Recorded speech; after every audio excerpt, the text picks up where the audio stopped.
You know that feeling? You get home from work, you collapse on the couch, and suddenly 3 hours just vanish into your phone, and nothing you actually wanted to do got done. So here's the truth. You're not lazy, you're just walking into cognitive chaos with zero plan and a completely depleted willpower tank. So today, I'm breaking down the exact 5-step protocol I use to reclaim my evenings even when I'm absolutely exhausted. Plus, a bonus step at the end that honestly makes everything else possible. So let's get into it.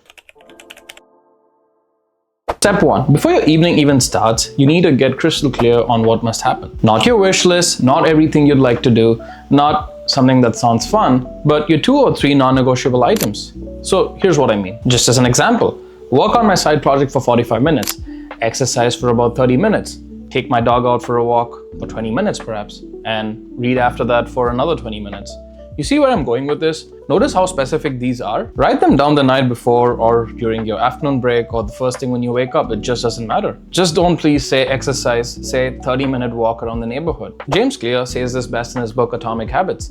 You don't rise to your goals, but you fall to your systems. It's just as simple as that. Your non-negotiables in this case are your systems. You conquer your evening by first identifying what needs to get conquered. Not too hard, right? Step 2, environment engineering. And here's the key. You set up your environment before the evening actually begins. Ideally, you want to do this the night before or the morning, whichever works for you. Let me give you a few practical examples to demonstrate my point better. Lay out your workout clothes in the morning. Clear your desk out completely, no clutter. Put your phone in another room right when you get back from work. Set out your journal with a pen on top. These are cues to your brain. The idea is quite simple if you think about it. When you walk through that door, your environment tells you exactly what you need to do. You're putting your brain in some sort of autopilot mode. Zero decision fatigue. Marshall McLuhan said it perfectly. We shape our tools and thereafter, our tools shape us. So essentially what we're doing here, we're designing for your worst self, the tired version who just wants to collapse. If that version can still accomplish the goals that you've set out because your environment makes it possible, that's a win for you. So engineer your environment and you're basically a few more steps away from achieving your daily goals. All right, bringing us to step 3. As soon as you get home, you need a biological reset. First, hydration. Drink a full glass of water, not coffee, not an energy drink, just water. Because even mild dehydration impairs your cognitive function and makes you feel a lot more lethargic and tired. Your brain is 73% water, so treat it accordingly. The next thing you want to focus on is movement. You need a 5 to 10 minute reset to wake up your body. Go for a quick walk outside. Bonus points if you can get into nature, but do what you can. Do 20 jumping jacks, stretch for 5 minutes, do a couple of push-ups.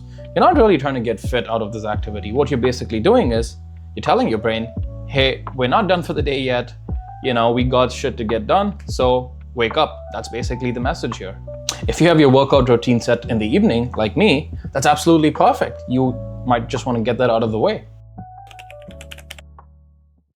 Step 4, spend 5 to 10 minutes getting mental clarity through journaling. So the next question you ask yourself is, what do I journal about? Here's my framework if you should want it. 1, brain dump. What's on my mind that's causing me stress? Just write it out. Doesn't matter. Don't think too much about it. Just put pen to paper. 2, audit today. What went well? What didn't? What could I have done possibly better? Number 3, set tonight's intention straight. Reaffirm those 2 or 3 non-negotiables that we just discussed. Put it down to paper. Say you want to get them accomplished, or if you're doing journaling after, then put that after. 4, obstacle planning.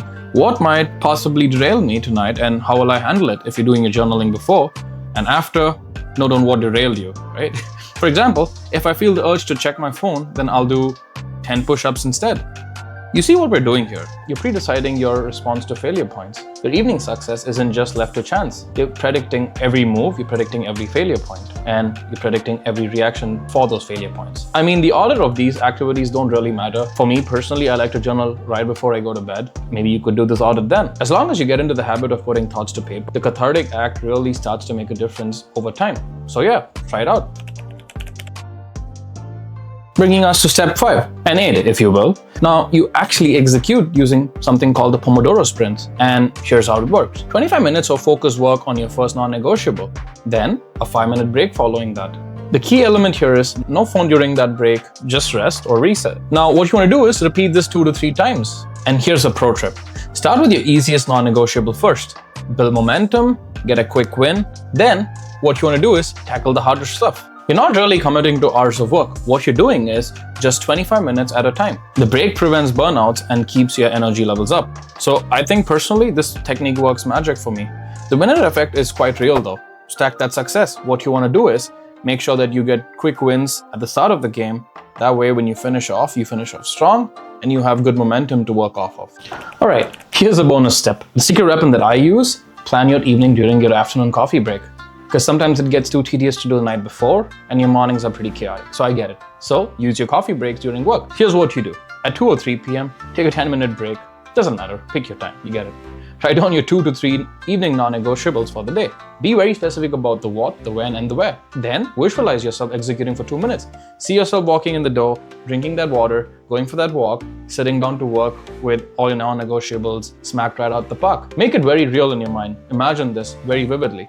Here's why this works. When you get home, there's zero ambiguity. You already decided at 2 p.m. when your willpower was quite low on what you'll be executing for the rest of the day. Now you're just executing the plan. That's basically all you're doing. And research shows mental rehearsal increases follow through by up to 70%. So do yourself a favor, take some time off of your busy schedule to do a simple mental rehearsal. Living with intention is quite literally the mantra here. Let's recap really quick here. The 5-step protocol is basically, number 1 is basically you define your non-negotiables. Keep it very crisp, keep it very clean, don't bloat them too much. Number 2, engineer your environment. That's a very important step that you don't want to miss out on. Number 3, hydration and movement. Get some water into your system, get some walk out of your body. Number 4, journal and audit.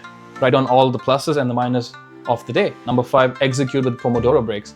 And of course, the bonus, like we said, was take some time out of your coffee break to plan your day out. Here's your challenge. Try this for just 3 evenings this week. You'll get more done than what most people get done in a month. Believe me. Drop a comment below with your first evening non-negotiable. And if you want more frameworks on intentional living, hit that subscribe button, show some love, and follow along for more. Now, close this video out, go plan your evening. Quite literally, execute with intention. I'll see you in the next one.